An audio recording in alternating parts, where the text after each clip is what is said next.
Hello everyone, কেমন আছেন সবাই? চলেন আজকে এই কিউট গিফট বক্সটা বানাই। তাহা আপু আমাকে কয়েকদিন ধরে বলেছিলেন যে এই গিফট বক্সটা বানাতে, কিন্তু আমি টাইম পাইনি, সরি আপু।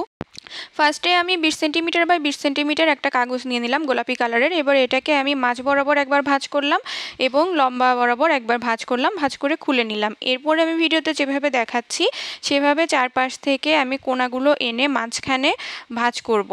মানে মাঝখানে চারপাশ থেকে কোণাগুলো এনে আমি এক জায়গায় করব। ভিডিওতে ভালোভাবে খেয়াল করলে আপনারা বুঝতে পারবেন। এরপরে আমি চাপ দিয়ে দিয়ে ভাঁজগুলোকে সুন্দর করে বসিয়ে দিচ্ছি চারপাশ থেকে। তো এরপরে আমি এই ভাঁজগুলো যখন বসানো হয়ে যাবে সুন্দর করে, এরপরে আমি দুই পাশ থেকে এভাবে ভাঁজ করে দেবো, ভিডিওতে যেভাবে দেখাচ্ছি সেভাবে। এভাবে একটা মেজারমেন্ট করে আমি দুই পাশ থেকে ভাঁজ করে দেবো। ভাঁজ করে দেওয়ার পরে এই ভাঁজটা আমি আবার খুলে ফেলবো।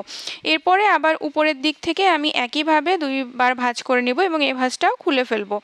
এরপরে আমি দুই পাশের দুইটা ভাঁজ আমি খুলে নিয়ে এভাবে আমি আঠা লাগিয়ে দিচ্ছি মাঝের অংশটাতে, ভিডিওতে যেভাবে দেখাচ্ছি সেভাবে।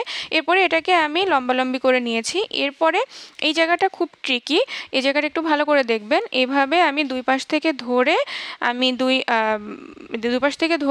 এভাবে একটু ভাঁজ করে এরকম করে যে অংশটা বাইরে বেরিয়েছিল সেটা আমি ভিতরের দিকে ঢুকিয়ে দিলাম, তাহলে আমার বক্সটা রেডি হয়ে যাবে। তো এটা একটু ভালো করে খেয়াল করবেন ভিডিওতে, তাহলে আপনারা বুঝতে পারবেন। তো এই বক্সটা তো হয়ে গেল। এর মধ্যে আমি কিছু আগে থেকে তৈরি করে রাখা ক্লের কিছু জিনিস দিয়ে দিলাম এবং উপরে যে পার্পেল বক্সটা, এটা আমি 21 সেন্টিমিটার বা 21 সেন্টিমিটার করে বানিয়ে নিয়েছি। উপরে একটু ডেকোরেশন করে দিলাম। এখন আমি উপরে একটা বো বানাবো, উপরে যাতে দেখতে ভালো লাগে এর উপরে, বক্সের উপরে। তো এই জন্য আমি বো বানানোর জন্য 2 সেন্টিমিটার প্রস্থের একটা কাগজ নিয়ে নিয়েছি। এরপরে যেভাবে দেখালাম সেভাবে ভাঁজ করে নিয়েছি। এরপরে আমি যে কাঁচি দিয়ে একটা অংশ কেটে নিলাম, যেটা ভিডিওতে দেখলে বুঝতে পারবেন। এভাবে আসলে তো বলা সম্ভব না, ভিডিওতে ভালোভাবে দেখলে আপনারা বুঝতে পারবেন কোন অংশ থেকে কোন অংশ কেটেছি। আমি ভিডিওটা বেশি ফাস্ট ফরওয়ার্ডও করিনি, আস্তে ধীরে রেখেছি। তো এরপরে আমি বোটা বানিয়ে নেওয়ার পরে মাঝখানের অংশে আমি এই যে একটু গোলাপি কাগজ দিয়ে দিলাম, কাগজ দিয়ে এভাবে আঠা দিয়ে লাগিয়ে দিলাম।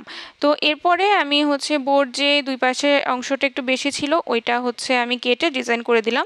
এখন বোটাকে আমি আঠা দিয়ে এই বক্সের উপর লাগিয়ে দিলাম। এখন তারপরে ভাবলাম যে একটা লাভ বানিয়ে ওই যে বোটার উপরে লাগিয়ে দিই। এই জন্য আমি একটু বেগুনি ক্লে এবং গোলাপি ক্লে একসাথে করে মিশিয়ে নিয়েছি যাতে একটু সুন্দর টেক্সচার আসে। তো এরপরে আমি লাভ বানিয়ে নিয়েছি। এই লাভটাকে আমি এখন এই বক্সের উপরে বসিয়ে দেবো যাতে একটু সুন্দর লাগে। তো ভিডিওটি কেমন লাগলো জানাবেন। ভালো লাগলে please like, comment and share, follow and subscribe করে প্লিজ পাশে থাকবেন। এইরকম ভিডিও আরও চান কিনা সেটা অবশ্যই জানাবেন। এবং ভিডিওতে যদি কোনো কিছু বুঝতে অসুবিধা হয় তাহলে অবশ্যই আপনারা এখানে কমেন্ট করতে পারেন। এবং এরপরে আমি কি বানাতে পারি সেটা যদি আইডিয়া দিতে চান তাহলে অবশ্যই দিতে পারেন। এতক্ষণ ধৈর্য ধরে ভিডিওটি দেখার জন্য অনেক ধন্যবাদ।